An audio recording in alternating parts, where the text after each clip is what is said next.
the Process Podcast, breaking down the daily habits, processes, and tools of high achievers. Now, here's your host, Brad Wilson. Hey there, boys and girls. This is Brad Wilson with the Process Podcast. Today's show features Neta Talmor. Neta is the creator of NoHassleWebsite.com and about as passionate an entrepreneur as you'll find. Even though she classifies herself as a lifetime entrepreneur, she's indisputably an extraordinary teacher who provides massive value to anybody that's fortunate enough to cross paths with her. To understand just how much her audience raves about her, I went straight to the source and came away with the following testimonials. I love Neta. There. Enough said. Neta has not only spoiled me forever by providing the best customer service I've ever received, she's also taught me by her actions how I want to run my business. Neta is truly inspiring.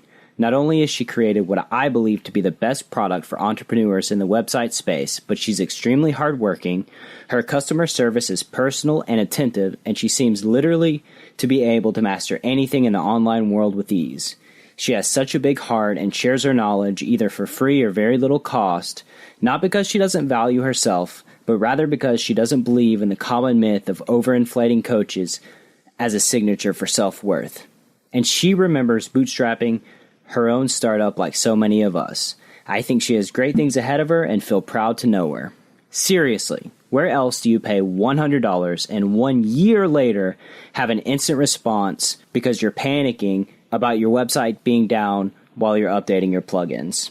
She responds like she's your big sister every time.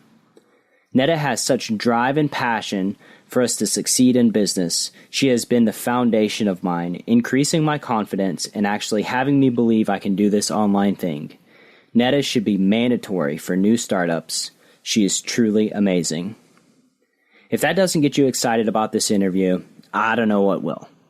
In our following conversation, you're going to learn how to make your business venture sustainable, the wasteful things online entrepreneurs sink tons of time and resources into that give almost no results, Neta's daily process, her method of choosing products to create that people fall head over heels in love with, and much more.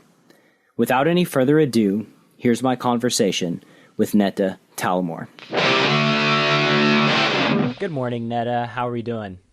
Doing very well. How are you, Brad? I'm doing great. So, can you tell me about your entrepreneurial journey? You started at a very young age and finally have reached success now at 41. You've never had a boss. Can you tell me about that? Yes, that's correct. I have always been an entrepreneur since my teens. So about 25 years now, and I've never really worked for anyone else. So I've never had a 9-to-5, never had a salary stub, nothing like that. Always had to create my own income and jobs, and always wanted it. So I never, even though it has been a hard and long journey, I never wanted to work for anyone else. And I've done practically anything you can think of. I started my online journey about over 15 years ago already, so quite early in the online world. But basically, as a teen, I learned how to sew, so I made clothes and I sold to friends. That was like my first business. But after my military service, I went to university, and after that I didn't want to get a job, so I went to Costa Rica with my husband. At the time, not my husband, but we've been together for many years. And so my first big business was we built in the middle of the jungle boutique hotel in Costa Rica. We've never been to Costa Rica before. We did it, but we went with that intention, and we did fall in love. So it was a great match. And we built a hotel in the middle of the jungle. We learned Spanish, and we started that business. And we were there for 5 years until we sold it. But it took about 2.5 years to build everything, and then we had to market it and promote it. And that's really how I got into online marketing and businesses because we were in the middle of nowhere in Costa Rica, not in a touristy area, not on the beach. So we had to create, marketing for ourselves. And that's how I started online marketing. And at the time I did, I find actually that all my businesses, the unique part of them is that I find a really big need and I create a very simple solution. That is my claim to fame. And that's been a thread in all my businesses. So it started in Costa Rica. What I noticed is that people that wanted to come to Costa Rica, what they really wanted was help plan their trip to Costa Rica. So I almost became like a travel agent and I created this package, a 10-day package for anyone really that wants to come to Costa Rica that fit about 90% of all visitors to Costa Rica. And one of the hotels was our hotel. So that's how I put it into that. And that actually, I even kept that business after we sold the hotel. But at the same time, it was a long process, and to make a hotel successful and profitable takes a long time. So we really only made money when we sold the hotel. So that was 5 years of, struggling to get people, to get our reputation, to get our name out there. And at that point, my husband and I decided that we, as much as we love Costa Rica, we don't want to stay there forever. So we were quite lucky to be able to find a great match with the buyers that bought the hotel. And we moved on to our next adventure. And so I had to create a new business, basically. So I continued with for another year with sending people to Costa Rica, although I wasn't in Costa Rica anymore. And then I started all kinds of businesses also with my mom. One of my favorite businesses actually was custom wedding dresses made in a studio in China and sold to brides in the UK. So yeah, all kinds of crazy stuff. And that was an SEO based business. So each time that I build a business and start something, I try to become the expert on the subject. So although I didn't know anything about, Costa Rica and travel and tourism, I became a pro at that. And then when it came to wedding dresses, personally, I've never worn a wedding dress. I didn't get married in a wedding dress. But I found that we could get to the top positions on the first page in the Google UK for the keywords wedding dresses. That's how the business started. How did you figure that out? I have about 50 questions based on all that, by the way. First of all, how did you figure out that you could get on the first page of Google UK for wedding dresses? So I was fascinated by the online world and online marketing, and it just fit my personality and the way I want to live my life. So I learned about SEO. Now, a lot has changed with SEO, and Google has changed their algorithm many times since I was an expert. I now don't consider myself an expert in SEO at all. But at the time, using only what is called white hat, nothing, people do all kinds of bad things, which is why Google punishes them and changes the algorithm. What does white hat mean for? Just things that are legal in terms of what Google is okay with, building links to your website, creating blog posts, all kinds of things like that. And the way I discovered this was because I did all the research, and there were, at the time and still are now, tools for you to check on keywords, how much competition you have, how many links the other website have for this keyword, etc. And I figured that the actual term wedding dresses is underused, and there's a place there for me to enter. It took a while. It took, I don't know, maybe 6 or 8 months to start showing up on the first page. And then for 9 glorious months, we were number 1 in the UK for the terms wedding dresses. It was insane. There was a day that I sold 12 wedding dresses. That was like my peak. I remember that. It's a lot of wedding dresses. And again, it was just for the UK because we only showed up in the UK. So my entire market was British brides. I've never been to London. I've never had a dress, but you wouldn't believe what I knew by then. I could see a dress and I knew the designer and and everything. I knew everything because in the studio where they were made, they would make, replicas or combination of designs. So, and everything was custom made at an amazing price. It was about 200 pounds.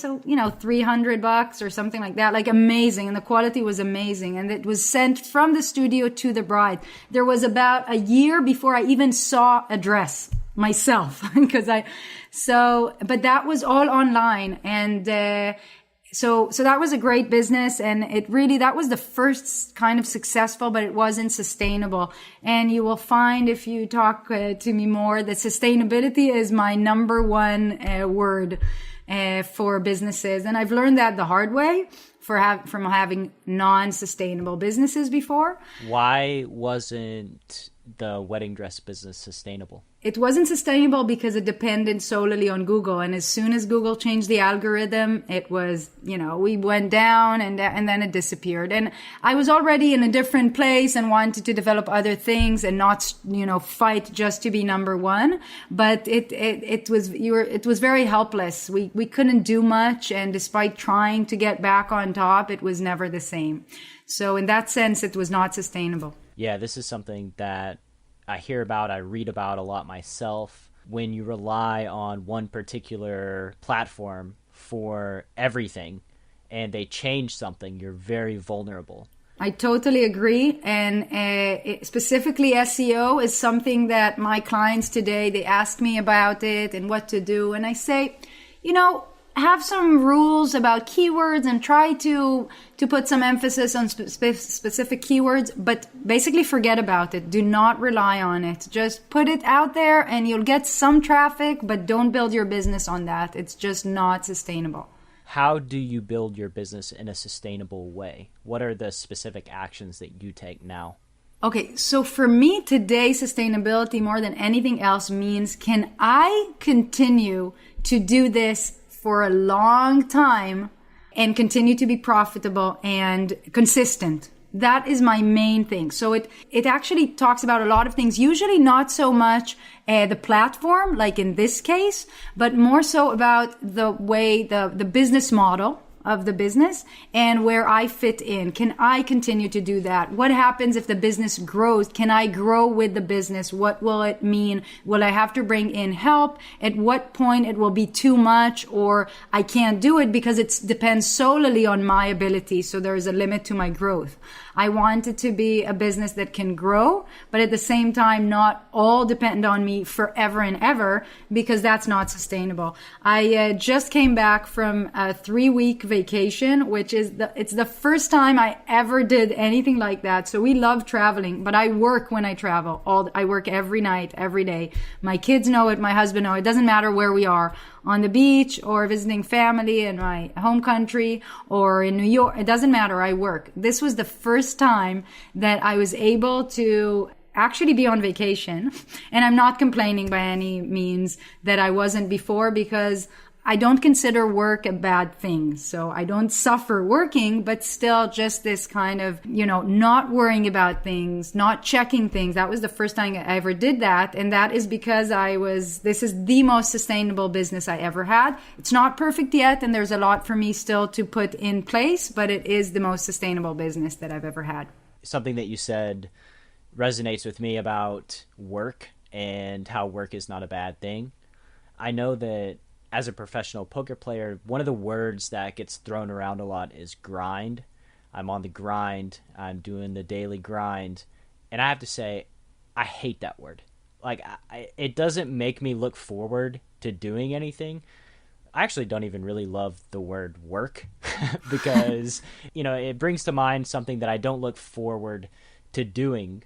Me personally, that's sort of my tangible, how it enters my brain. So if you're out there listening, whatever you do, make sure that the word you use to describe it when you do it resonates with you and has a positive impact on you when you think about it. I think that's a very important thing for any endeavor that we undertake. And different words mean different things to different people. They're very abstract. So find the word that, you can get up and you can be excited about doing whatever it is that you want to do, because you absolutely need to be excited for the thing that you're trying to do. I have I've always been excited about what I did, regardless of not making any money for 20 years. So that has been very consistent with me. I have worked. The only difference now is that I work just as hard as before, not harder or less. It's really quite the same. If you want, I will share with you my day and how it looks, and you will see that it has not changed much in the last 20 years.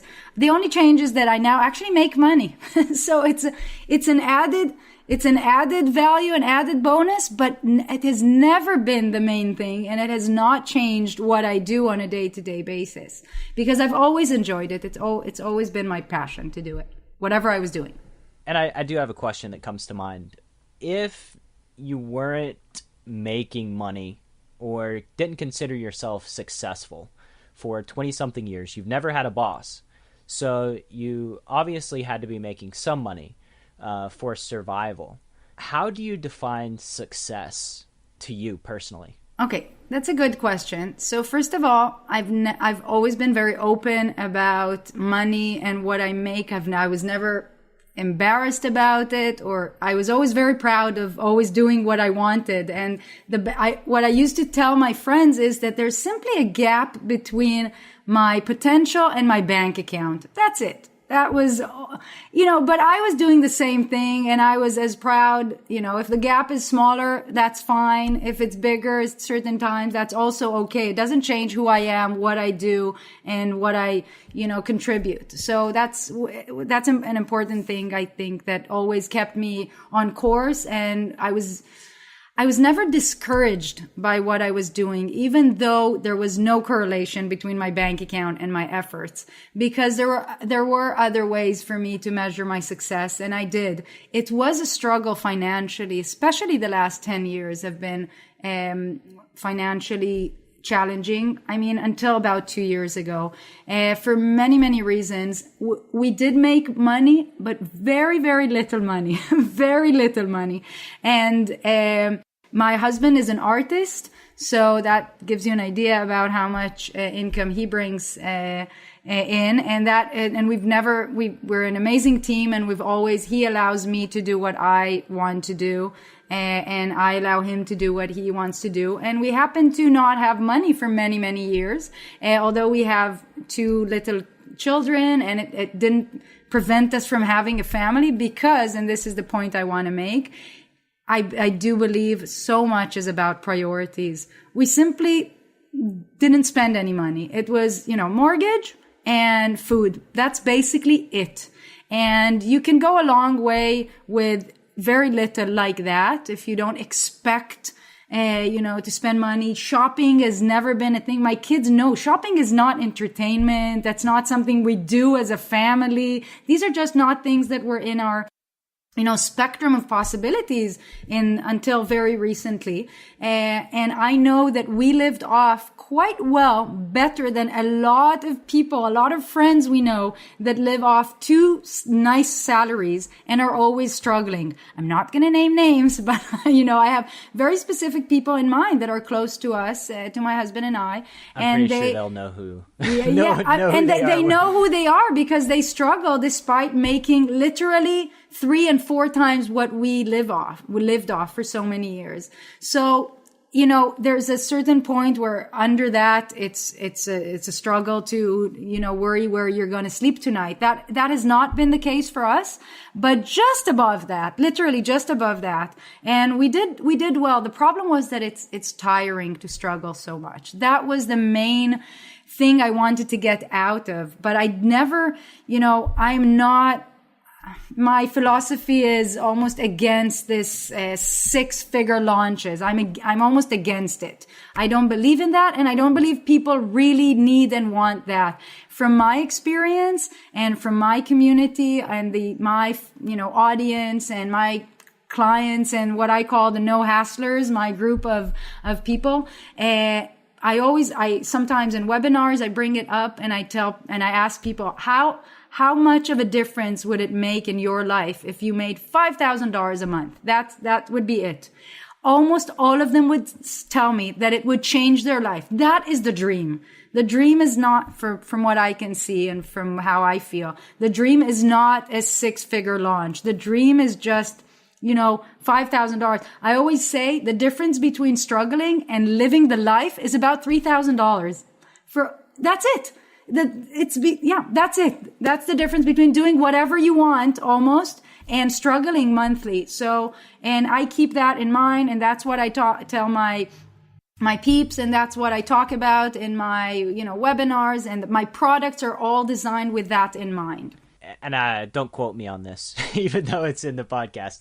I remember reading some data about the correlation between happiness and money, and at some point, I think it's around $70,000. You right. Kind of get diminishing returns. Yes. There's no correlation after the basics are met. Right. And in North America, it's around that amount, yeah. You said you've never had a boss in your life. Well, it's not correct. I just want to, I was in the army, so I had bosses. And in university, I had to work. I couldn't work because I was in New York and I'm Israeli, so only on campus. So I had a professor. I was an assistant to a professor. So those were my only bosses. Was there any particular incident or thing that happened growing up that made you say, I just don't want a boss? Because, sorry, I'll share my own story first. I think that the day that I decided I don't ever want to work for anybody ever again, I was a server at Applebee's. I was 19 years old, and the restaurant was dead. I was making $2.13 an hour, and I'm just sitting around twiddling my thumbs, not really doing very much, but kind of enjoying peaceful rest because I worked pretty hard there. And my manager came up to me and said, hey, I know we're dead, so here's a rag. Can you start cleaning the artifacts? Which the artifacts are like the crap on the wall, And I remember that moment, that happening, and going, no, I don't want to do this. Like, I don't want some arbitrary decisions to be cleaning walls. I'm making $2.13 an hour. I just had it.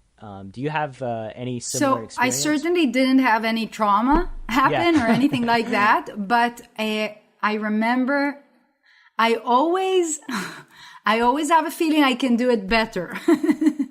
So I think that's I was like, okay, I get it. Now I can do it, or if I were the boss, I would do it this way.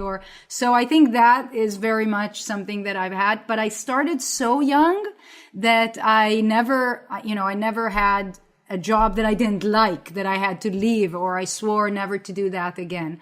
I certainly don't like and think that it diminishes your quality of life if you commute, for example. So things like commuting, that for me would be terrible. My longest commute is, you see this, the stairs up there and going downstairs. This is the most I will commute for any job. And so that part, I really believe that it can diminish your quality of life, and it's just so wasteful. On top of then being at a job that someone tells you. So just those things I never wanted to do. And I never went the route that would bring me that way. I need to probably mention that I grew up in a household that I think is very, very special. I didn't think it was special when I was growing up because I didn't know, other houses are not the same. But I'm now old enough to know that it was very, very special. And the way that we were raised, my brother and myself, and the values that we were given, and the confidence that our parents gave us, was just, you can do really whatever you want, not in the sense that you can be anything, but you should do whatever you want and makes you happy. That neither my parents ever went after the money in their vocations in life. So that was never, and they did well, but it was never about that. It was just, a bonus to what they did. Yeah, it's really awesome having those foundational blocks set in place at a very young age. Yes, I see it now even more. Things that are so important to people, like, getting benefits and planning and having security in their job. I know it's important. It's, it's the basic need of security. And I'm not going to say that my psychology is so different than everyone else, but it was never the priority for me. So I preferred other things over those, options, which always meant I will not have a job. Yeah, I think it's another, using your buzzword, sustainability. And I'm not hating on jobs. I mean, people do things that are productive, that they enjoy, that they love doing. I'm all for that. But as related to having a job, just like Google changing its algorithm with SEO, a lot of times you're not entirely in control of your fate. You can get laid off. Of course, it's an illusion. It's not real. And it's only one income stream. So you go from making whatever it is you make per year to zero with no backup plan. Right.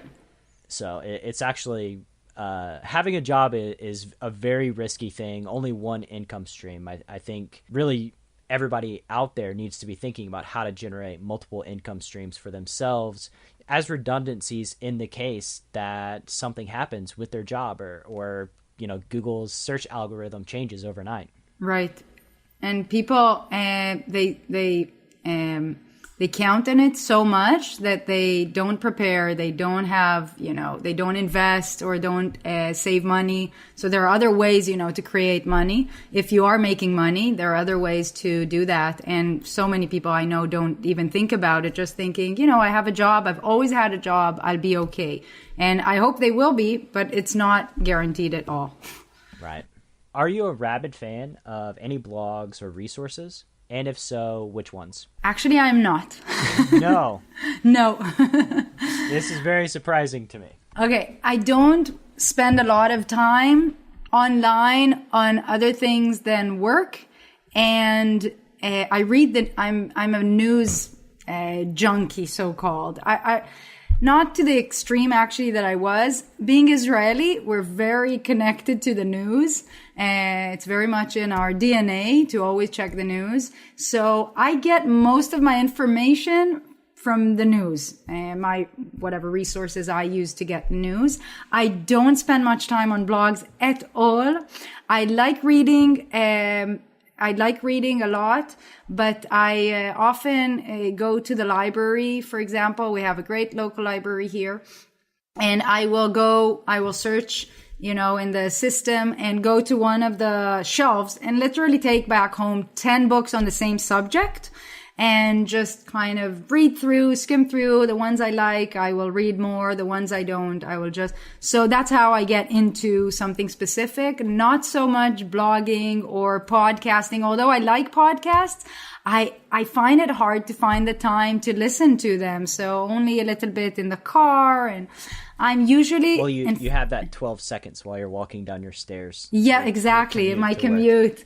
And so I'm kind of a work machine, and I don't get distracted so much but other things. At the same time, I find that I'm on top of what's happening. Like, I encounter enough, but I don't dig very deep many times. So I do not. The answer is no. Wow. So to give some context as to why that's surprising, Neta and I share a group together with Bushra Azhar is Sold Out Launch, and I see her in my news feed all the time, like just always posting it, or seemingly always in my news feed, which kind of leads me to something that I find most people struggle with, whether it be podcasting, whether it be authors, creators in general, entrepreneurs, is two things. Promotion is one thing that people seem to struggle with a ton, and marketing themselves, which I guess may be the same thing, but a little different. What does your system for promotion look like? Okay, so in the last couple of years with my my business No Hassle website, I have different marketing strategies, but as far as what I'm actively doing on a daily basis is just being visible. And I'm visible only in about 2-3 groups that I like. And then there's my own group. But I'm very active. I don't take it. So for example, I was traveling now for 3 weeks. I feel like I'm out of it. I don't know what has been going on because I haven't been in the groups that I'm usually in. I do not post promotions in any way. I'm just there. I answer. I create content. So I share it. I talk to people. I communicate in other ways. I always tell people you can email me, you can write me, people I don't know. And that's mainly what I do. Just being visible. That has been my best way of promoting myself and my business in the last few years. And I will tell you, I started by doing that before I even had the business. And that's how I came up with a business idea. So it comes very natural to me. I don't do it with the idea of, I need to post 3 times a day or need to communicate 3 times a day because that needs to be on my schedule. Not at all. It's the opposite. I like to interact with people. I like to answer. I like to help. And by doing that, I benefit in other ways because people just know me and I become known for my certain skills or products. And that's all I do. I don't post promotion. I don't do all of that. I rarely post anything that is an actual kind of webinar or a new product. Almost never do that. It's just not how I operate. And that's not my strategy and business model. Go ahead. For showing up in my newsfeed, it could be that, you have such a rabid fan base that they post a lot of things. So I see your name there as well. Awesome. I would like to ask, so you have, you said 2 or 3 groups that you're very visible, very active in. There are approximately 1 bajillion groups on Facebook. Approximately. So why those 2 or 3 groups? Why did they resonate with you, and how did you go about choosing those specifically? Okay, so it changed a little bit, meaning that 2-3 years ago, there were other groups, but they changed, and so much has changed in the groups. They grew so much. Then some of these people closed the groups, reopened the groups. You can imagine who I'm talking about, maybe. But what I like are groups that are online entrepreneurs. All have the same, most have the same vision of where they want to be and what they want to do. And that's where I can help the most, really. I mean it most sincerely. This is where all my knowledge can be presented and other people can benefit from it. So I see questions and I see people tagging and asking, and I know what to answer, or I have an opinion about it. The other thing I like is I don't like groups that are, should I say, Nazi, that people are, just too many rules, too many this, too many that. I don't like it. Of course, I don't like groups that are all spammed, but I find that the groups that are not moderated so strictly are the nicest ones. Because they are naturally and organically nice, and people are there for the same reason I am there, and not the ones that are super restricted and you can't post this and you can't post that. You can't say anything. You're worried that if you post something and you may link to something that can help someone, you may be banned from the group. I've been to a few of those. I just don't like them. So I like the ones that have organically grown to be very supportive. And many of them are, mostly women, but it's certainly not one of my requirements for a group. And that's how it boiled down to the groups that I'm in. But it is a dynamic thing because groups can change and dynamics can change. Something that you alluded to as far as the moderators in the Facebook groups, it's beneficial to let a lot of things go because especially when you trust the members of your group to be able to see through the BS and find the value in things that are valuable. I believe in the best in people. I believe that people are smart and they'll figure out who's giving value, who's spamming, who's not. They'll ignore those people. It allows the cream to rise to the top, exactly, which is in everybody's best interest. Especially the moderators of the group, because it allows more value to come into their group. It allows their group to grow. It's just good for everyone. I don't have a large group, but it's close to. So I have two groups. One is open, and I use that usually when I do 5-day challenges, which is something that I do on a regular basis. And then I have my closed group, which is just people who have bought any of my products, and that's close to 1,000 people now. I have never ever moderated anything in that group, and people can post whatever they want. They can never. Why would I do that? And there was never a need for it. Everyone there is for the same reason. Everyone wants to help. Everyone is answering questions. Never ever did I have any reason to moderate. It's just not something that I do as part of my job, and I wouldn't want to do it. If I have to start doing that, I don't want the group. You know what I mean? Like, I don't want it. I'm not going to be a police officer. So I don't like being in groups that's the mentality. Yeah, and I think I've realized this probably just within the last few years. There are, I'm a member of groups, obviously, on Facebook, and I see posts and even closed groups that are, fairly exclusive in one way or the other, where, you have to buy an expensive course or whatever it is. And I've seen posts and I'm like, on a topic that I'm pretty familiar with, and I think, wow, like, that's super scammy. Like, that is just not good, right? Yeah. And it makes me concerned. I'm like, oh, do I comment? What am I supposed to do? But I found that those people just sort of eliminate themselves. Like, right. they don't get traction. Nobody's sharing their stuff. Nobody's liking it. Nobody's commenting. And then I see them, throwing a fit in the group because everything's falling apart. And I'm like, okay, so it just took care of itself. Right? I really feel bad for these people. I'm like, that's not going to work for you. You should find something else to do. It's just not going to work anyway. Well, I think it's a mentality type thing. It's some people want to provide value to their audience and want to help them in a very tangible way. And other people just want to pull value from everyone and take and take and take and take. And when you go with that method, it's, sustainability. It's not sustainable, and, you're going to burn out and not get the results that you otherwise could have if you just did it in a good way. And I've always found in long run that where you put the value and where it comes back are two separate things usually, but you have to do it. So I just answer and help and give. I create special tutorials for people and I record. It doesn't matter. I don't care. I have no idea what they're going to do with it.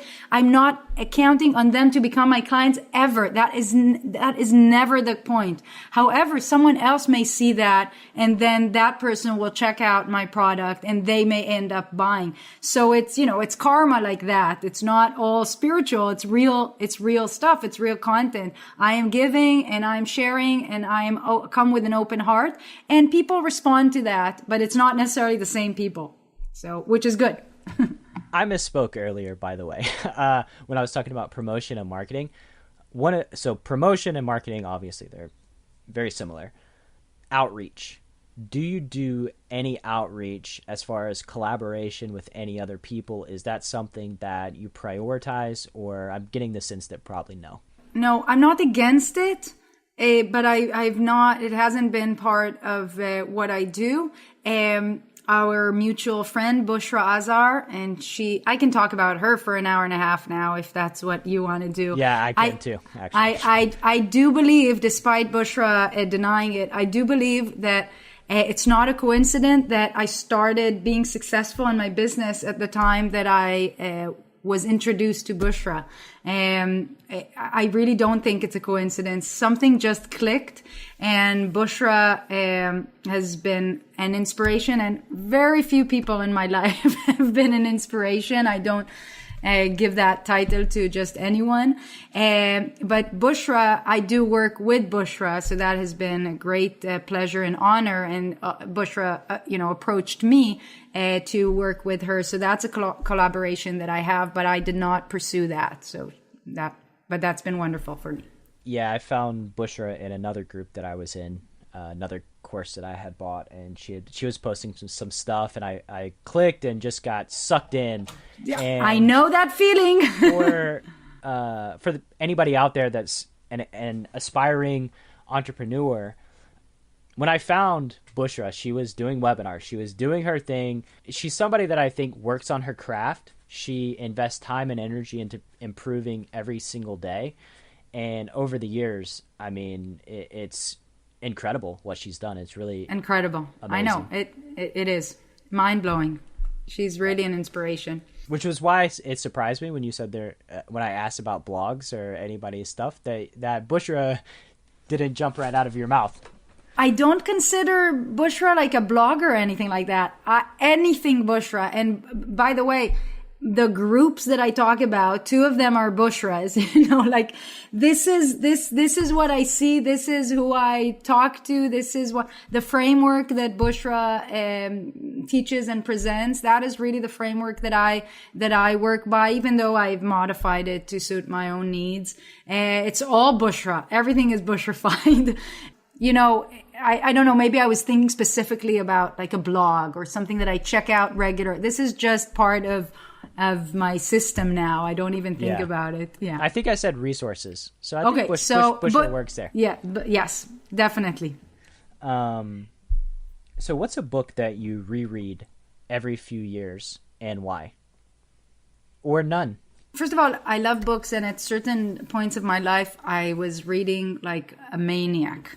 I read less now, at least less, novels and prose. Unfortunately, just not enough time. Kids, business. I read so much during the day that by the time I get to bed to read some goodies, I'm just too tired. Also, I'm a big fan of movies. So movies are my thing. But when it comes to books that I reread, I want to say one of the books that I love the most and I've read the most in my life is The Little Prince, which is not business related in any way, but it's life philosophy, and I love it very much. And I read it as a teenager the first time. That's one of the reasons I wanted to learn French, so I can read it in the language it was written by. And so that's a book I come back to often. And it actually has a lot of golden nuggets that do relate to business and to time and management and love, and it's really about everything. So I love that, and I come back to it. That's the one that comes to mind. I don't usually read books several times, though. Coincidentally, that's one of my wife's favorite books as well. Is it a coincidence, Brad? Maybe it's just a really awesome book. It is. It's a beautiful book, and I'm always surprised when people have never heard about it or read about it. It's such an important book. Also, the time it was written and the background, if you know that, very important. So speaking about your process and juggling your business, the kids, family life, all of these things, what does, say, your typical morning look like? Okay, so the first thing you need to know about me, I think, related to time, is that I sleep very little. And the only reason I wake up early in the morning is because I have kids and there's, a world outside of my own needs. But I go to sleep very, very late. So I sleep only about 4 hours a night, 4.5 hours a night usually. And so waking up in the morning, we get the kids ready for school, and then we send them off to school. Then I work a few hours. I usually take a nap before the kids come back from school. So nap is my favorite thing in the world. I sleep very little at night, but then napping is the best. I really measure the quality of life by the ability to take naps. People that can take naps, high quality of life. Can't take naps, low quality of life. Yeah, it's one of the couple things that I find rejuvenating. Yeah, I love napping. The problem is I don't always nap. So I nap only like 3-4 times a week. So the other days I just live off very little sleep. And has that always been the case? Always. I have, and it doesn't matter what I do. It doesn't matter what country I live in. It doesn't matter what job, work I need to do. Kids, no kids. I find myself going to sleep very, very late. Always. I love working at night. So it's always been, since I was a teen, I would study at night, university, always nights.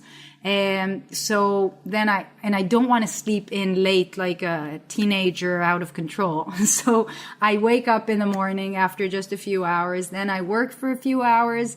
And usually my morning part is usually more customer service. So I will answer emails. I will do things like that are related to customers, because those are the good hours, and I'm kind of focused on that. And it doesn't require too much focus, as opposed to the night. So after the kids come back from school, we have the afternoon together, and until they go to sleep. And my kids, just like my husband and I, like to go to sleep late. So, genes or the routines of the house, but they go to sleep around 10 p.m. Don't tell their teachers, I guess.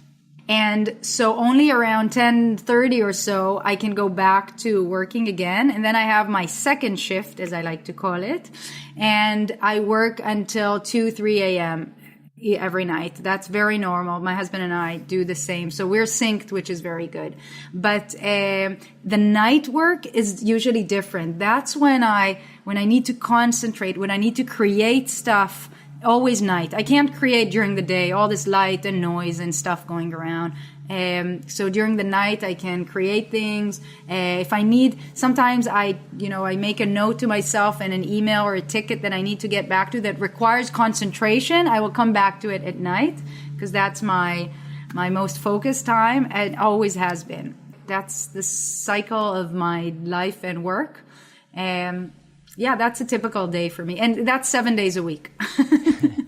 I'm jealous. Why? I'm jealous. I need 9 hours every single night to feel like a normal human being. If I don't, then I am out of whack. But some people do have the short sleeper gene, where they can be perfectly fine after only like 4 hours of sleep. My grandpa is one of them, who always makes me feel lazy. Are you comparing me to your grandpa? No, I'm saying, actually, yes, I am. But I'll take it as a compliment. I mean, he would wake up at 3:30 in the morning and work, get home at 5 p.m., stay awake till 11, and wake up at 3:30. For as long as I have known him, he's only requires a few hours of sleep. When I sleep a lot, I feel bad. I wake up, I don't like it. It messes up everything. I then don't fall asleep at the right time. It messes up everything. I don't like it at all. I think one of the misnomers about sleep is that everybody, it's a constant thing for everyone, when it's not. We all have different requirements. And if you just figure out what you need to function optimally, then do that. Right.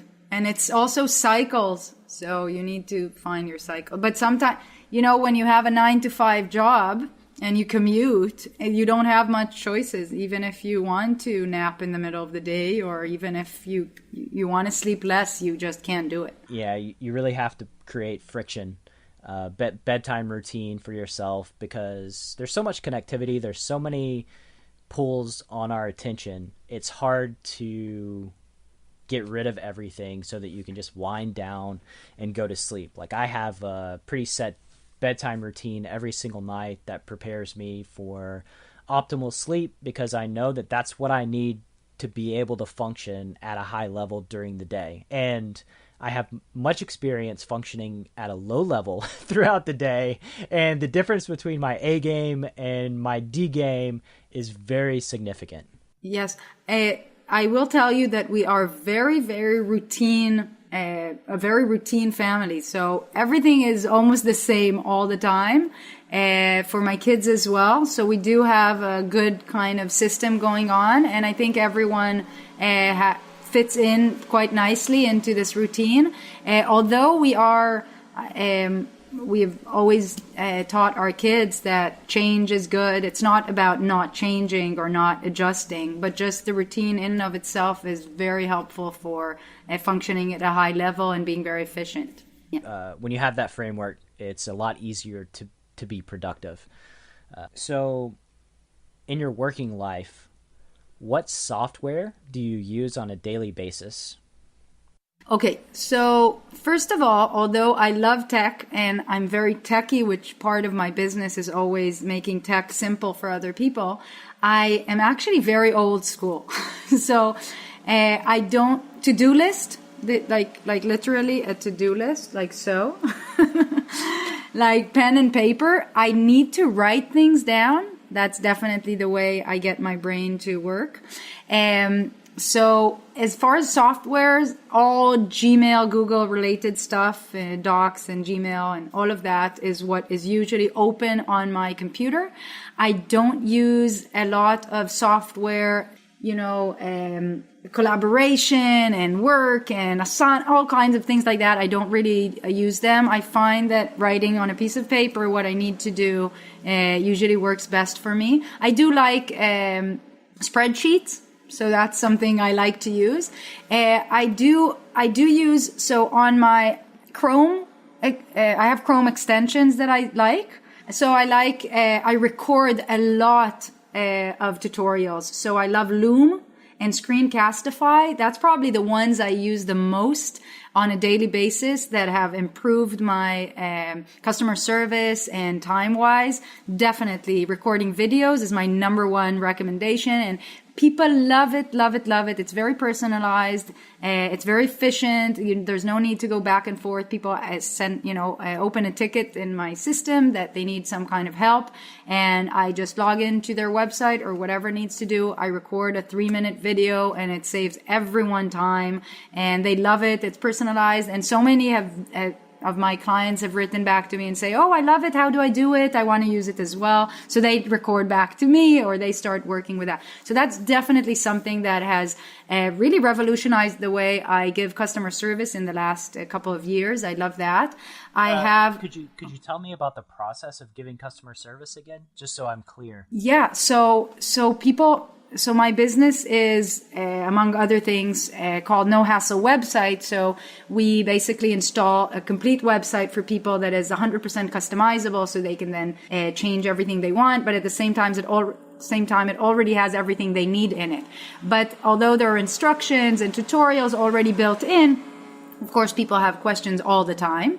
So I have created, not only do I respond, but so they can open a ticket and say, "Hey, Neta, how do I change the logo at the top?" Whatever.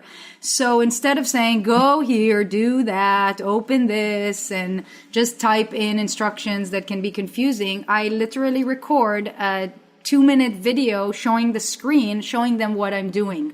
It's wonderful, and it is very, very efficient and saves a lot of time, a lot of headache, and a lot of typing and writing, because I can do in 3 minutes much more than I can write in 3 minutes. So that's been a great, great tool for me that I highly recommend, because it can be implemented in so many businesses. I even, when I need to ask a question in a software that I use, or I have a problem, I make videos for their customers, for their ticketing or customer service. And just a couple of weeks ago, the guy told me, so he's a customer service tech guy, and he wrote me, "I love it so much, I'm going to use it now with my clients." So that's definitely a great, great tool that I use. I also like the Pomodoro. So I have 25 minutes. I don't use it all the time, but definitely when I need to focus, I close all my windows. I turn that on. It's an extension on my Chrome browser, and I just do 25 minutes at a time, focus on one thing. So I do like that, and that's something I use. I do have other small technical things, but they're not that, important. They're more specific to my job. So those are the main tools I use. So like I said, all Google stuff, and recording videos through Loom or Screencastify. Do you have any automation software? So recently I have added Zoho. Do you know Zoho, the company? They have they have emails, and they have a lot of software, but they also have a ticketing system. So because my customer base has grown so much, and they need a lot of support, so I've added a ticketing system. So when people email us, it actually creates an automatic ticket in my system, and there's a lot of automation there. So as part of the videos that I make, whenever I get a question 2 or 3 times, I create a video that is more generic and not specific to the person that asked it. And I upload it to our video library system, which is all part of the ticketing. So people can both find it, and the ticketing system is automated in many ways. It suggests answers. So that has been really, really great. And we only introduced it back in February. So it has saved me a lot of time, actually. And I use all kinds of snippets. You can make shortcuts for things. So I now spend much less time. I'm more efficient in answering more tickets and emails in less time, and then it suggests the videos that I already made, and just with one click it goes into the email. It's very nice. So that's the only real automation. Other than that, I create my own systems. If it's funnels or things like that, I don't use softwares like ClickFunnels. I create my own. So that's basically how I work. That's a very clever use for automating troubleshooting, because the questions that you get that are over and over and over again, you're basically using those as a resource to create the videos, applying to those, and then sending them out whenever you get them, which I assume is incredibly time-saving.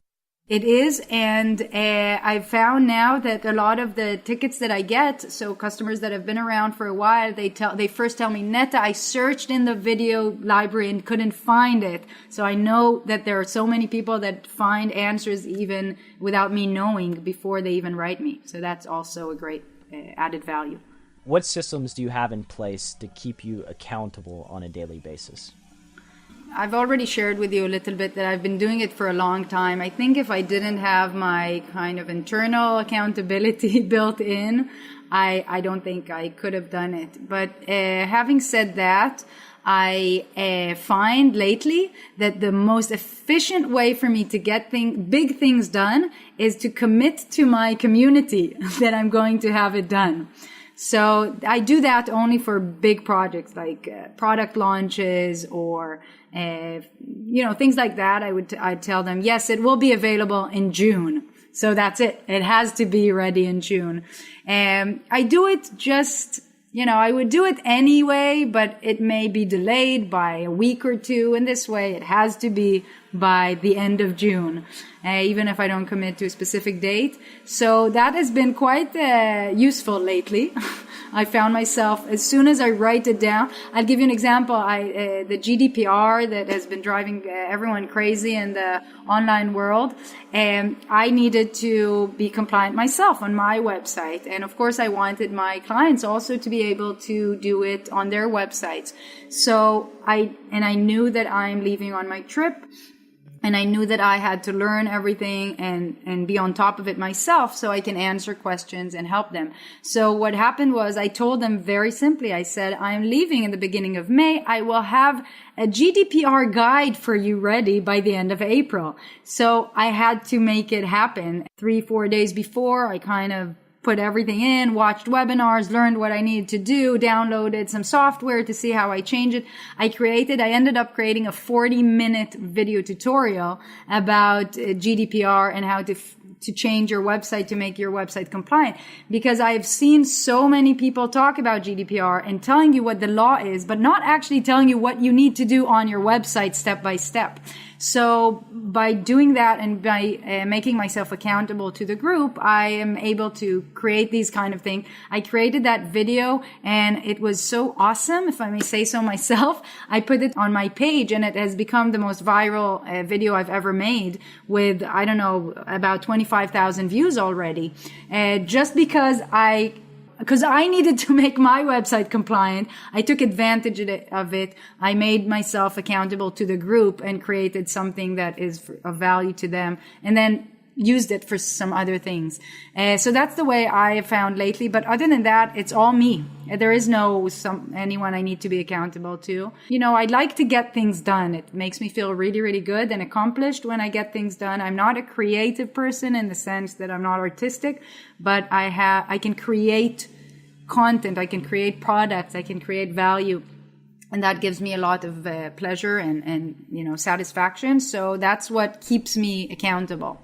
I was afraid when I asked that question that you'd be like, no, I have nothing. I wake up and I kick ass all day long for 20 years without anything. But that is super valuable information as far as giving your word to your audience. And once you do that, you've jumped in the deep end. You have no choice but to follow through.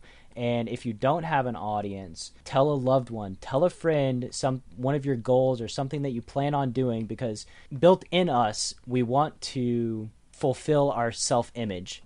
And that's just natural. I think there was a study done, I believe it was Influence by Robert Cialdini, where he talked about a study where they set somebody up on the beach and that person went in the water and like left their iPad there. It wasn't an iPad because it's an older study. We'll say boombox. I don't know. I don't know what it was. Walkman. Yeah, they left their Walkman on their towel, and then they had somebody grab the Walkman and run away, basically stealing it. When they just did it naturally, it was like 8% of people would chase after them or do anything. But when the person who went into the water asked a complete stranger, hey, will you watch my Walkman for me while I go swimming? And somebody scooped it up. It was like 90% of people chased them down. And it was because they gave their word, and the expectation was that they look over that Walkman and they followed through. So I think that's super smart way to hold yourself accountable and get stuff done. It works also. What is something that you see in business that people waste a lot of time on that doesn't give them much return for their efforts? Oh, I have an answer for that. I see it all the time. People are perfectionists, but I really don't believe that so much, if I may say so. It's just an excuse, often, in my opinion, all under the pretense of that's my character, that's my personality, I'm a perfectionist, I can't make any progress because everything has to be perfect. I think, I'm not a psychologist. I think there's a lot more going on there, a lot of deeper things that are preventing them from making progress. But under that pretense, or I don't want to say pretense because, people believe that, but they just focus on things that are completely irrelevant, especially visually. So how things look. They want them to look perfect. People don't launch and don't do anything because they don't have a logo or they haven't done their branding. I can't even brand, really. It's just so, I consider myself a perfectionist, but I always say I'm a perfectionist only to the extent that I make progress. At the point that you stop and don't make progress, it's not perfectionism. It's just sabotage. It's like you're not doing anything.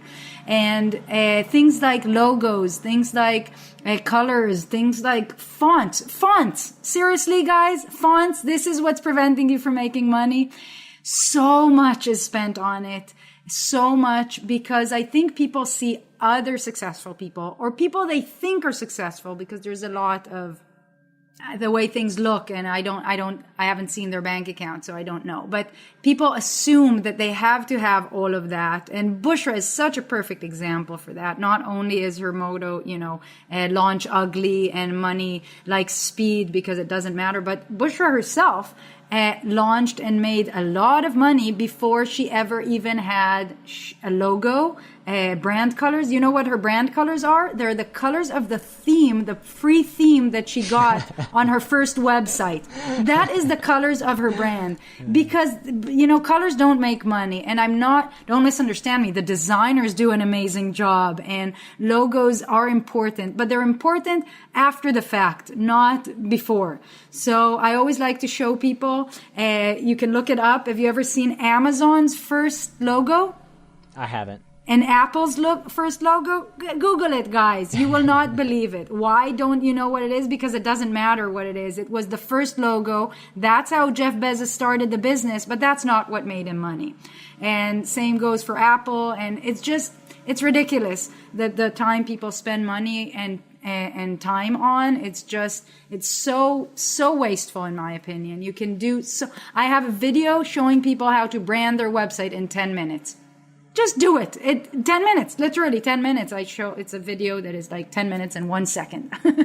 And that's how much time you should spend if your main goal is to be successful in your business. If you're going to focus now 2-3 months on branding and colors and logos and not make any progress, then you're not going to make any money at all. And I see it again and again, unfortunately. Also, people, they just need everything to be perfect when it doesn't need to be perfect. My product is a website, like I mentioned before. I have people that we install their website on a Thursday, and on Monday they share their finished website in our group. How awesome is that? You sit down on a weekend and you just work, and whatever is done is done. Believe me, it's good enough and better than 90% of all websites as is. And others have bought my product, started working on it, and it's been a year or so, and they have not finished it. The visual and the perfectionism, so-called, without actually creating anything, without making products, without giving value, just so things are perfect, that's very, very wasteful. And I see it all the time, unfortunately. From a value perspective, like for an aspiring entrepreneur, branding, logos, all that sort of thing, I think it's sort of just delaying them from creating any sort of value that could have the potential to change their life. I think it's Stephen Pressfield's book, Do the Work. He talks about resistance and our enemies, and he labels our enemies as family, friends, spouses, because when we do something that gives value to the world and can change your life, it's scary because your life is going to change. People love you the way you are. They don't know how they're going to react to the new you who's a guru or entrepreneur, leader, whatever it is. So, and it's not like they purposely sabotage you. It's just built into our human nature. And I think people are just afraid of that possible change. Right, but I think it's not your friends and family that prevents you or sabotages you. It's your assumptions or fears of what will happen, and that's what I was talking about before. With they call it perfectionism, it's really not that. Oh yes, yeah. You're the major component of resistance. So, as related to business, have you ever strongly believed something only to reverse course later on? And if so, what led to that change of belief? So without thinking too much about it, I'm going to say no. I don't. Some can say stubborn, but I'm a very opinionated person, I'm going to say. I'm very political. So I don't change or reverse course so easily. It doesn't mean I don't make mistakes, but it's usually, I find, in something about some assumptions I may have had that were wrong, or implementation that was wrong, or in retrospect, the sustainability model was wrong, but it's not a reverse or the opposite of what I thought, and I was surprised about that. So I can't think of anything specific, certainly not business. I've made a lot of mistakes, for sure, a lot, but I'm not a person that regrets too much, and I don't feel any of the businesses I've had before are a mistake, although financially they may have been a mistake or didn't make money, or in retrospect I could have made more money working at minimum wage somewhere, which has often been the case. But at the same time, they have given me the life that I've lived, and I don't regret any of that. And I feel very strongly that my current business is the accumulation of all other businesses, all other conclusions and mistakes that were made previously. I took everything I learned and created a business that, like I said, is the most sustainable and most profitable that I ever had. And I couldn't have done that without all the rest that I've done. So, but it's not a change of course, kind of reverse. Just another level of whatever I was doing before. Journey before destination. Yes. One thing that I think is important for me to say is that, the name of this podcast is The Process, and breaking down what people do on a daily basis. But they've made a lot of mistakes. they've learned, and through those mistakes, they've learned. It's hard for me to even really define failure because there's always lessons to be learned in anything, and that's how we grow. So your daily process is a function of all of your life experiences, everything you've done, the things you work on are all your wisdom, all your knowledge, that sort of thing. So the journey is super important when determining your daily process. I also, when I tell people my story, or where they just learn about me or see what's going on, they just see where I am now. So I often like to share the journey and tell them I didn't get here. I don't know what I know just out of thin air because I woke up today and just figured it all out. It was all a process. And what I tried to do is save them a little bit out of the 20 years that I spent to make it a little shorter for them. But I also tell them they have to go through the process. So one thing that I find that people misunderstand, or I think, I'm not sure what the word is, I'll explain. They think that they don't need to do the work. So I create tools and or things to make their life easier, to save them time, to save them headache, to save them frustration. But they still need to do all the work. Just a few months ago, someone in my group, so my product is called No Hassle Website. So someone in the group said, posted a very frustrated post that it is not no hassle. There's a lot of hassle, and I've been struggling with this and I've been struggling with that. And I let other people, respond a little bit, but I also took the opportunity to do a live, FB Live in the group to address this, because I'm not going to dismiss their feelings of that it was, that it's more than they expected. But at the same time, I made the point that it's not about not doing the work. You still have to do the work. It's just a smarter way to do it, a shorter way to do it, and less hurdles on the way. But you still have to do it all on your own. It's not magically a website that represents you and your business and your brand is not magically going to pop out because I installed something on your on your domain. There's always the work. And I think a lot of people I find them frustrated and overwhelmed because they simply don't understand that they actually need to do the work. Whatever it is, there's work to do. No one else is going to do it. And by the way, Jeff Bezos and everyone else that built their business also did the work at the beginning. There's something that I find that my opinions are not the typical ones in the online world, and I go against many things that people say. For example, I hear it a lot. People say, I need to focus my zone of genius. I don't need to waste time on other things. I need to outsource so I don't waste my time. I don't actually believe that. I think you should only outsource once you know how to do it yourself. So I don't mean you need to become an expert with everything, but pretty much if you're an online entrepreneur, you need to know pretty much everything that you need to do online. After you know how to do it and make some money, then outsource things. Until then, yes, you need to spend the time. You need to learn. You need to make the mistakes yourself. You need to sleep less. You need to work harder. There's no other way. You can't hire someone to do these things for you. You cannot. I really believe you cannot. One of my clients spent $1,000 on Facebook ads.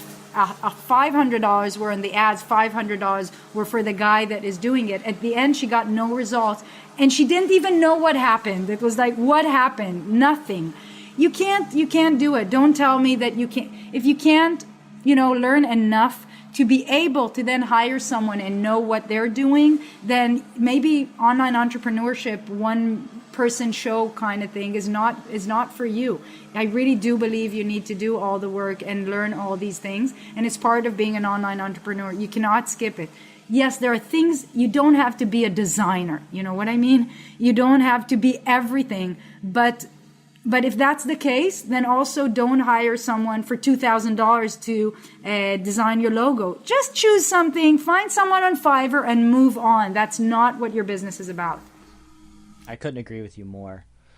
And I think it's true of life, just kind of overall.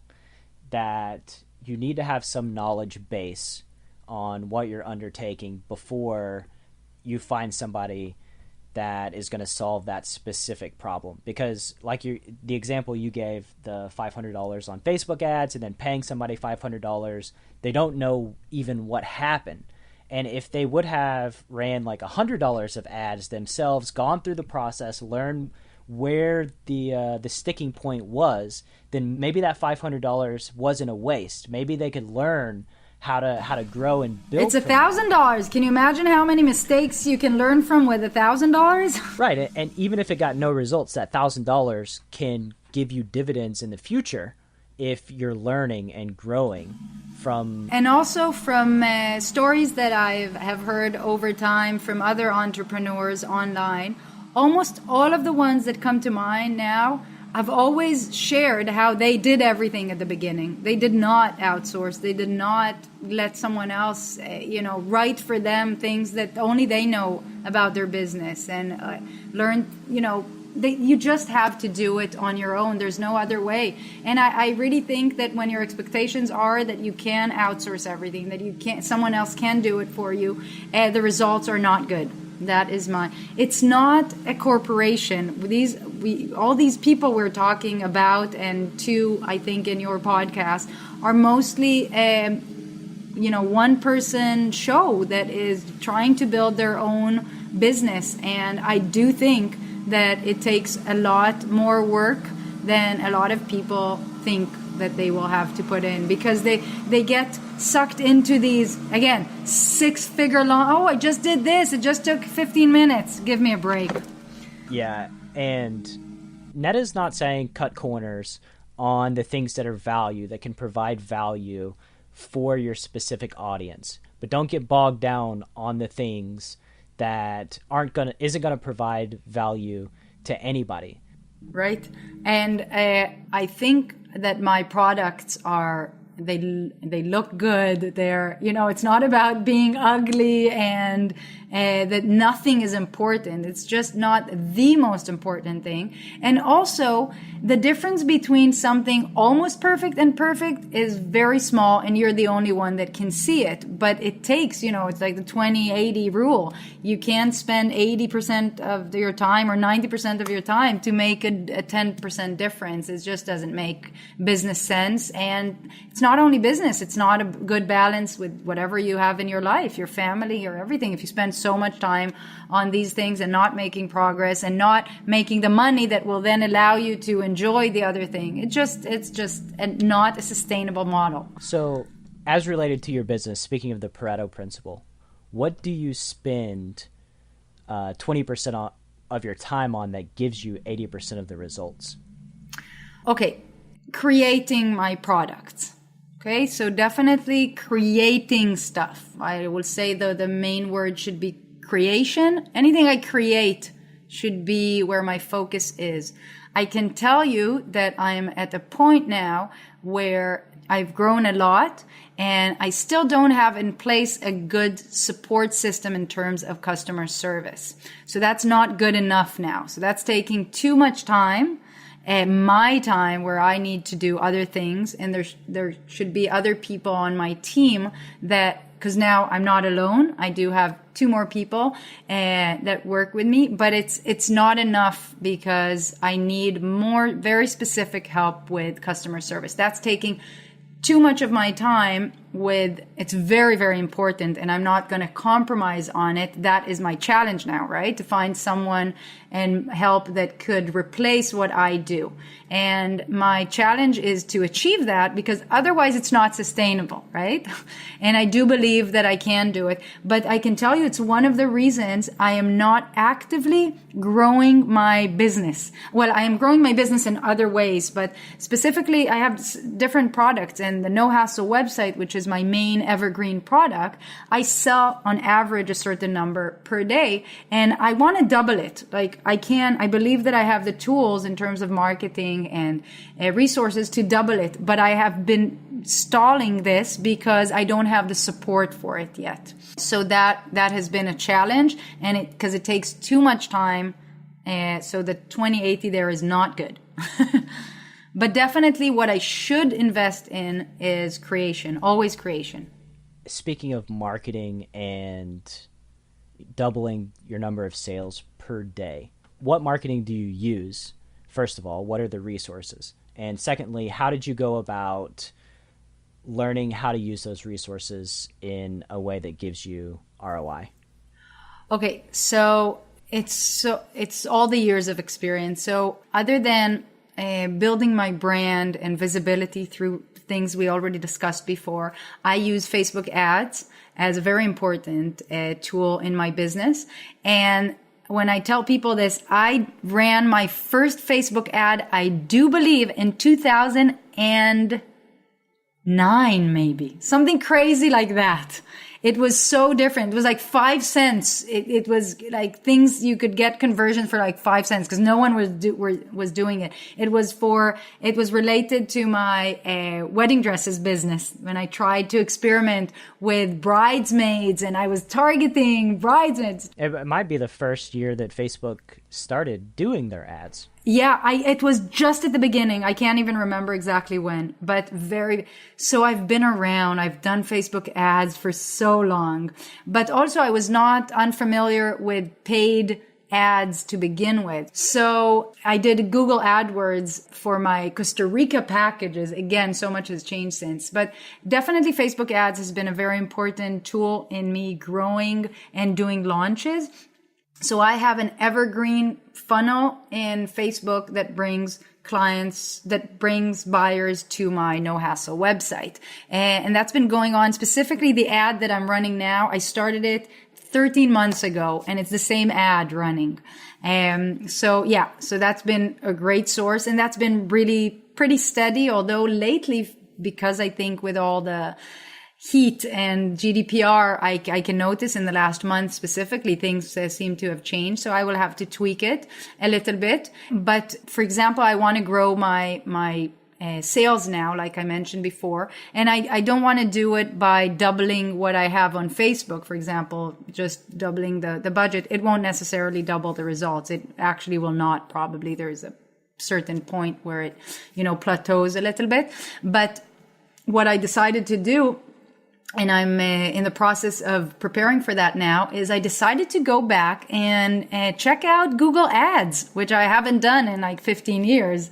So I'm in the process now of relearning and basically learning new stuff because so much has changed. It's pretty amazing. And my product, I don't recommend necessarily Google AdWords for everyone, but my product is, I believe, pretty perfect. So my challenge will be the competition. But in terms of being almost impulse buy because of my price point and what the solution that I have, people buy without knowing me at all. Just landing, on my sales page and buying immediately. So I think there's great potential. And I think that Google AdWords, I can get, I can double my sales just by that. But I've been learning and not starting it because I'm working on my customer service part of the business at the moment and training and getting that better. So that's where I'm at with those things. But there are I don't do Instagram. I don't do Pinterest. There are other places to go to that I have not tried even. And is that just because you haven't wanted to invest the time in them? Any specific reasons why? Because you can't have it all and do it all. It will require, because in my nature, I'd like to become an expert in it. And so I don't just check it out and see how it is. It means that I'll have to learn and, do a lot. Google AdWords, I know 90% of I understand everything. I just need to learn the new tools that they have and start experimenting with it. Very nice. And you don't really have the need to scale in a super big way right now until the customer service thing gets ironed out, right? Right.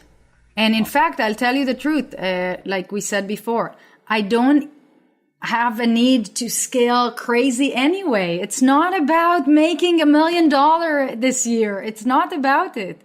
literally just a few $1,000s more a month has changed our life completely. So anything over that is just, I'm mind blown by the numbers and it's not 6 figures, but it's amazing. And it made such a big, huge difference to our family and what we can do and what we can enjoy. It doesn't change how much I work. It doesn't change my dedication or, anything like that. I just can enjoy a few other things now. Okay, so I have one final question. Without relying on SEO and using Facebook ads and Google ads, how do you make sure No Hassle website is sustainable in the future? If, say, Facebook changes something in their algorithm, Google changes something, what are you doing to make sure that you're going to survive no matter what? Okay, so that's a question I ask myself often. So one of the reasons I want to do Google AdWords as well is because I don't think both will fall at the same time, right? So already diversifying the paid marketing, for example. So that's one thing. That's where Instagram and Facebook may not be the best way to go. But more importantly, my business model itself is actually not focusing only on a single product, nor on a single way of making money. Although everything is under the No Hassle website umbrella, I have created other products that are sister products to No Hassle website, and I do launches for them. So that's different and separate. The other thing is, which is a great part of my business model, and I was smart enough to think about it when I just started, I offer hosting. So many of my clients don't only get the website, but if they don't have hosting before, they're hosted on our servers. I have dedicated and cloud servers, already 3 now, with hundreds and hundreds. I think I'm reaching, close to 800 people on my servers at the moment.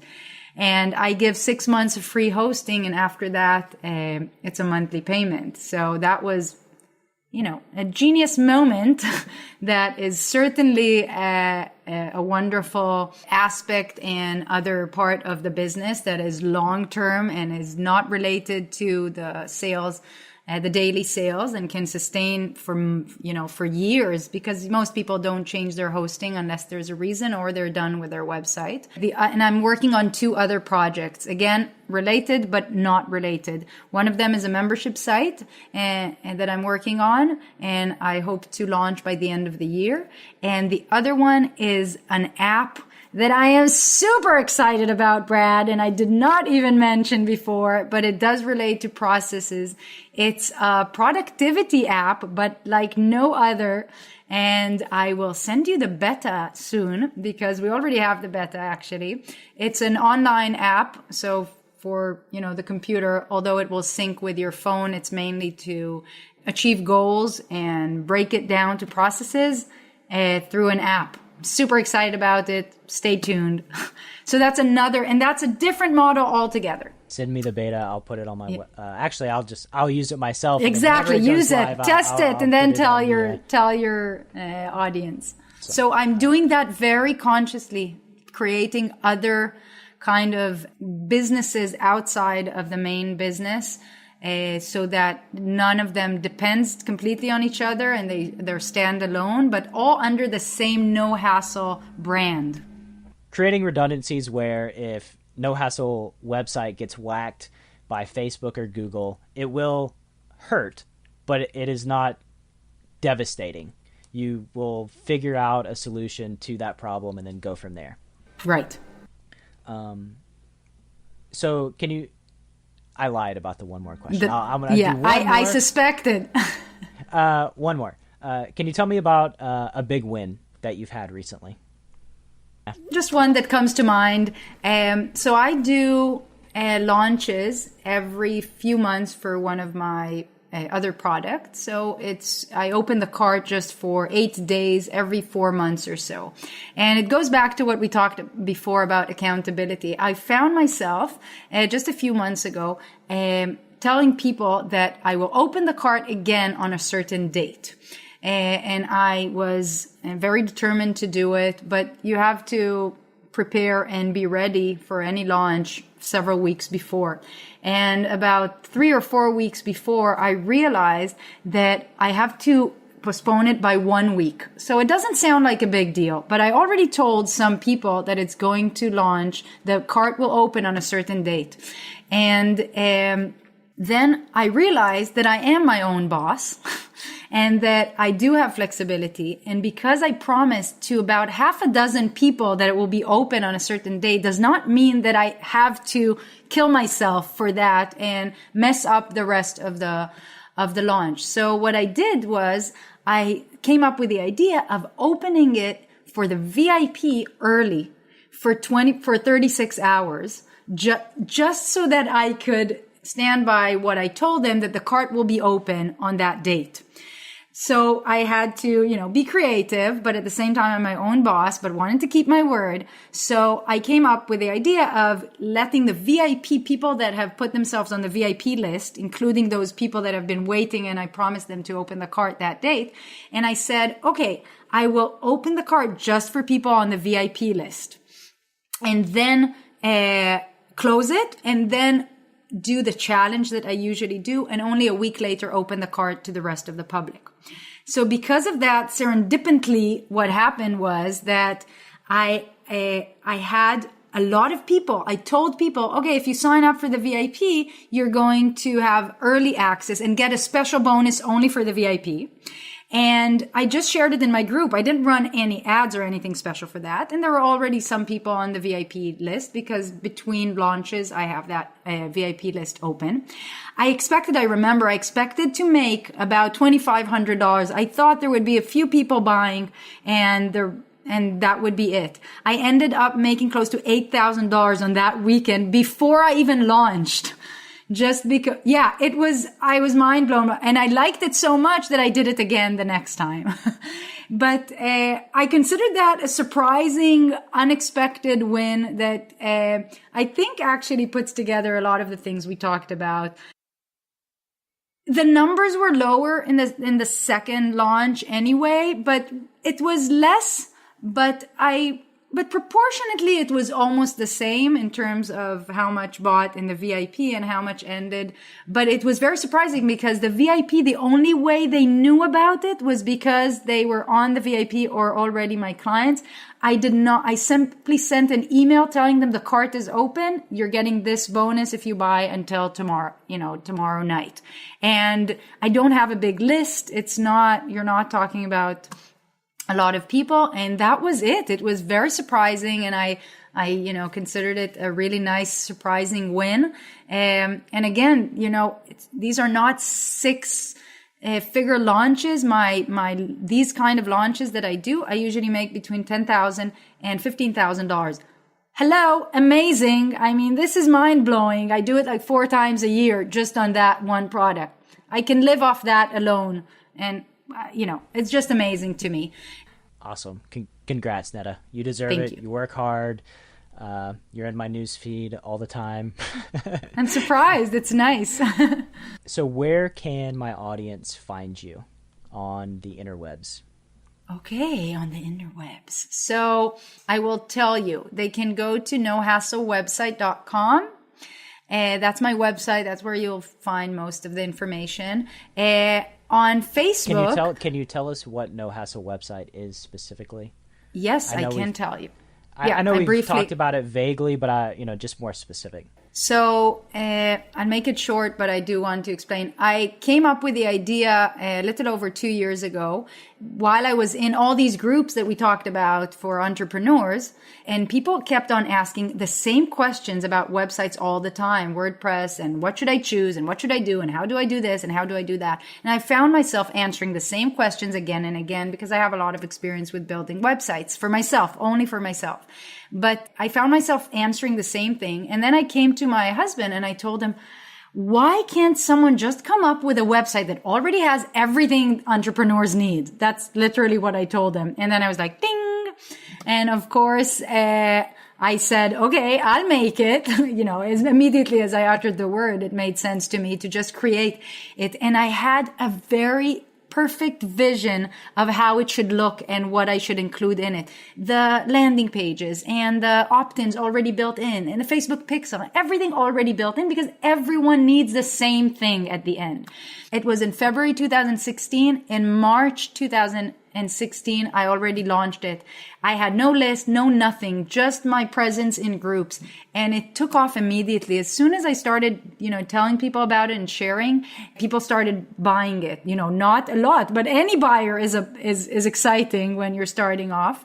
And that's how it all started. I really only started with paid advertising and with other sister products over 6 months later. But what it does is exactly what I explained. It's a website. It's a plug and play WordPress website that basically has everything 95% of all online entrepreneurs need already integrated inside. Because what I found is that it's not enough to have the website or even a designer to create your website. You then need to put everything together and integrate all these little things, that make people want to shoot themselves in the head. So I wanted to prevent that. It was a public service, and I created exactly humanitarian reasons only led me to this. And that's how the No Hassle website was created. And, if you visit the website, nohasslewebsite.com, you will see how it all works and what is all behind it. And there are live demos there that show exactly the website you will get. And the beauty of it all, I forgot to mention, is that it's only $99 one time. So that kind of blew everything, because it's almost irresistible. My main issue at the beginning was that it sounded too good to be true. In fact, it is better than I just made it sound, but I will let people, it really is because of the customer service, I believe, is what I hear again and again that blows people's mind. They tell me I would pay just that just to get the answer to this, but that's what has happened and what I've created. And since then, my clients, again, it's a word I don't really like. No hasslers is what I like to call my community. They have asked me for other. We all have our words that we don't like. Yeah, exactly. They have asked me to create other products. So, for example, 6 months later, I created No Hassle membership and course platform. I know it's not a sexy name, but still, it does the job. Which is exactly the same idea, but for people who want to create courses or membership sites, they also needed a website to host it and sell it. So I've created, again, a platform for them to do it. We install it and they just plug and play their content in it. So that's the kind of products that I create and always have on my mind, how I can make life of online entrepreneurs easier by creating plug and play solutions for sophisticated things. And a common theme for this episode is when it was time to make a new product, you didn't just pull one out of thin air. You listened to your audience and what they were asking for, and then you filled that demand. When exactly. You fill a demand, it's so much easier than creating a demand. Right. I couldn't agree more. In both cases, that's what happened. I saw people needed this and there was no other similar solution, because it's not about the platform WordPress or Wix or Squarespace. It's about in the integration that no one offers that option, that solution. So much value from everybody I speak to. Listen to your audience, listen to what they're asking for, and then fill that need. It's not super complicated, not super complex. And for the love of all that's holy, the goal is not to serve ourselves. The goal is not for, this is my product, period, and I'm not changing anything. The goal is to serve the audience. And if they're asking for something, you don't have to change everything that they ask for. But if it's asked for over and over and over again, and it's mentioned over and over and over again, then change it. They're the people you're creating for. Right. I think people should not fall in love with their products too much and be so attached to them that they don't see straight. But at the same time, I've had many businesses and have served a lot of people and got feedback. You also have to be a little bit careful about feedback, because the loud people are not necessarily the most representative. So you need to understand, are they really giving you constructive feedback that will help and other people will enjoy, or is it specifically their own frustrations that are just being lashed at you because they couldn't, figure out something or it didn't work the way they expected. But if you keep on hearing the same thing and you feel like you're resisting, then you need to stop and look at what's happening. And friends and family are not a good focus group. Yeah. They're skewed the other way. At least mine is. I don't know about yours, but mine, they love it all. So. I will tell you something. On Facebook, I don't do two things. You will not find anything about my business on my personal feed at all. It does not exist. People don't necessarily know what I do, if they haven't talked to me for a while. And the other thing is, I do not friend anyone on Facebook that is not my personal old friend or family or someone I met in person. And I get a lot of requests every day. I do not use Facebook. My personal feed is very important to me, and what comes up on my feed is very important to me. I have less than 100 friends on Facebook, I think, which is very rare. I just use it for friends and family, but I do chat with people and in groups. That's a whole different thing. But so family and friends are not part of my business in that sense. Yeah, I think I have 17 friends on Facebook. So nice. I'm right there with you. Yay, impressive. Bushra is actually the only reason that I got I had one, I deleted it, I didn't want it, and then I had to have a Facebook account to communicate in groups and stuff like that. So then I reinstated it, and then I friended my wife, and then through that one connection, people found me, and I have my sister and her brothers are finding me and stuff. So I'm like, okay. But 17, it's not going to start going up anytime soon, I don't think. Yeah. So, it's all, for me, it's just the groups and business. It's not, personal is very separated. Neta, it's been a pleasure having you on the show. It's been a pleasure for me as well, Brad. Thank you so much.